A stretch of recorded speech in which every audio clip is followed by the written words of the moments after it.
नमस्ते छात्रों, हिंदी विषय तासिका में आपका बहुत बहुत स्वागत है। छात्रों, आज हम व्याकरण का हिस्सा देखने वाले हैं। इसमें कारक जो कुछ है यह देखने वाले हैं। बहुत सारे कुछ छात्रों को कारक का हिस्सा समझ में नहीं आता। विभक्ति सही मालूम न होने के कारण कारक पहचानने में उन्हें दिक्कत आती है। तो कारक का यह जो कुछ हिस्सा है, यह हिस्सा मैं आपको कुछ ट्रिक के ज़रिए बताने वाला हूँ। और मैंने बताई हुई जो कुछ ट्रिक है, निश्चित तौर पर आपने कंठस्थ की तो मुझे उम्मीद है कि आपको कारक पहचानने में बिल्कुल आसानी होगी। तो छात्रों, पहले कारक की जो कुछ परिभाषा है यह समझ में लेते हैं कि कारक किसे कहते हैं। तो देखिए, संज्ञा या सर्वनाम के जिस रूप से उसका संबंध वाक्य की क्रिया तथा दूसरे शब्दों के साथ सूचित होता है उसे कारक कहते हैं। यह इसकी परिभाषा हुई। बहुत सारे कुछ छात्रों को परिभाषा के जरिए भी कारक पहचानने में दिक्कत आती है, तो इसलिए मैंने आपके सामने एक उदाहरण रखा है। देखिए, पिता ने पत्र लिखा। तो यहाँ ने यह विभक्ति है और जो कुछ क्रिया के साथ कर्ता यानी कि पिता का जो कुछ संबंध है यह इसमें दर्शाया गया है। छात्रों, जब ने विभक्ति अलग कर दी जाए तो पिता पत्र लिखा कुछ मतलब होता है क्या? नहीं। इसलिए यह ने जो कुछ विभक्ति है, इससे इस वाक्य का जो कुछ अर्थ है वह पूरा हुआ है। पिता ने पत्र लिखा मतलब पत्र लिखने वाले पिता है। नीचे देखिए, ने, को, से, के लिए, का, की, के, रा, री, रे, में, पर, है, अरे, ओ, ये सारी विभक्तियां हैं और इनके लगने से बिल्कुल कारक का जो कुछ प्रारूप है वह समझ में आता है। किस तरह से? तो देखिए आगे, तो कारक के 8 भेद है। देखिए, यह तालिका कारक है, विभक्ति चिन्ह है, लक्षण है और उदाहरण है। तो सबसे पहले 8 कारक कौन कौन से हैं?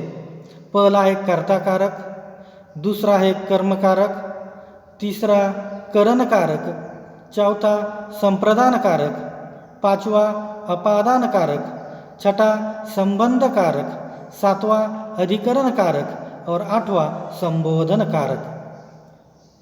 अब देखिए, इन कारकों के जो कुछ विभक्ति चिन्ह है, कर्ता का है ने, कर्म को, करण से के द्वारा, संप्रदान को के लिए, अपादान से, संबंध कारक का है का, की, के, रा, री, रे, अधिकरण का है में, पर और संबोधन है, अरे, ओ।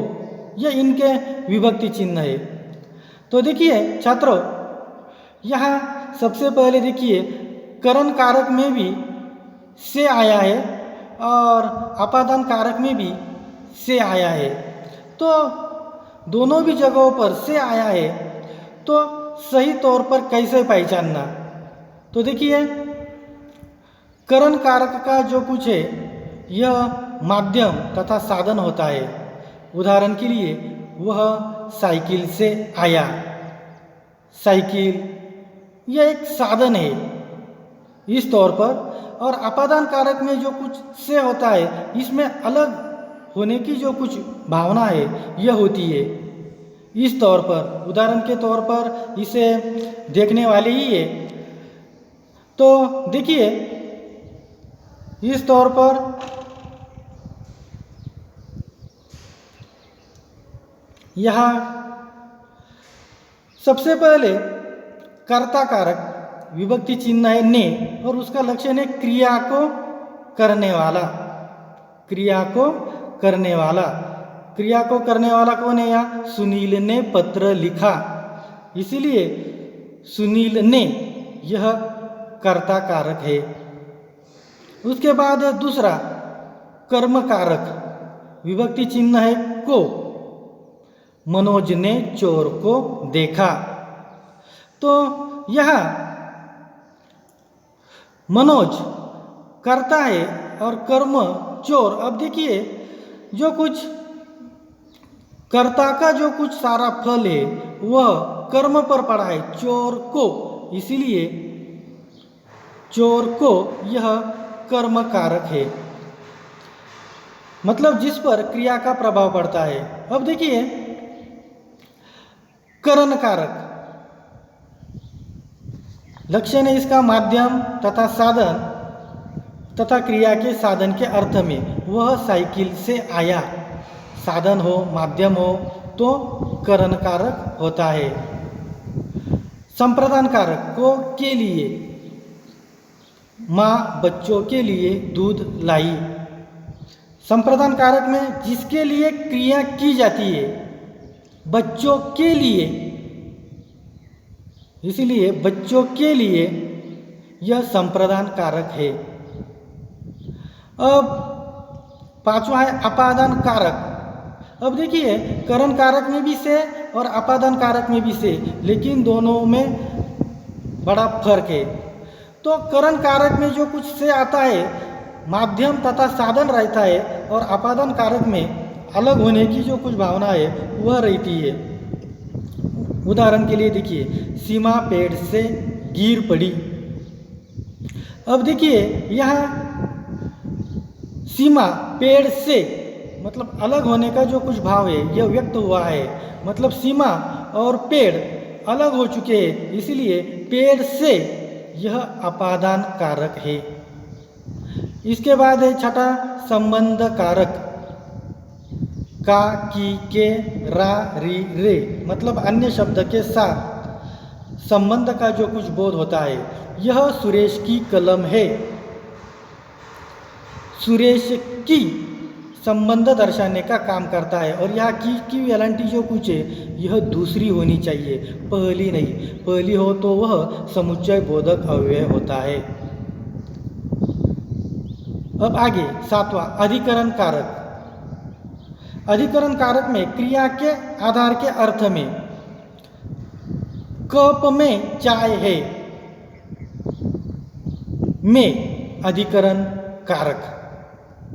और इसके बाद है आठवां संबोधन कारक, मतलब किसी को पुकारने के अर्थ में यह होता है, अरे तुम कहाँ जा रहे हो, मतलब अरे यह जो कुछ है यह संबोधन कारक है। तो छात्रों मैं आपको अभी कारक पहचानने की जो कुछ ट्रिक है यह बताने वाला हूँ। बहुत ही आसान है, इसे कंठस्थ किया जाए तो मुझे लगता है कि कारक पहचानने में आपको कोई भी दिक्कत नहीं होती। देखिए कर्ता ने कर्म को करण से मरवाया, इसलिए संप्रदान को के लिए अपादान से संबंध का न्योता अधिकरण पर में आया और उसने उसे अरे हे करके संबोधन किया। मतलब कर्ता कारक ने, कर्म कारक को करण कारक से, संप्रदान कारक को के लिए अपादान कारक से, संबंध कारक का अधिकरण कारक पर में, और संबोधन कारक अरे हे। इस तौर पर यह ट्रिक है। छात्रों जब कभी आपने इसे कंठस्थ किया तो मुझे पूरी उम्मीद है कि आपको कारक पहचानने में बिल्कुल आसानी होगी। अब देखिए उदाहरण के तौर पर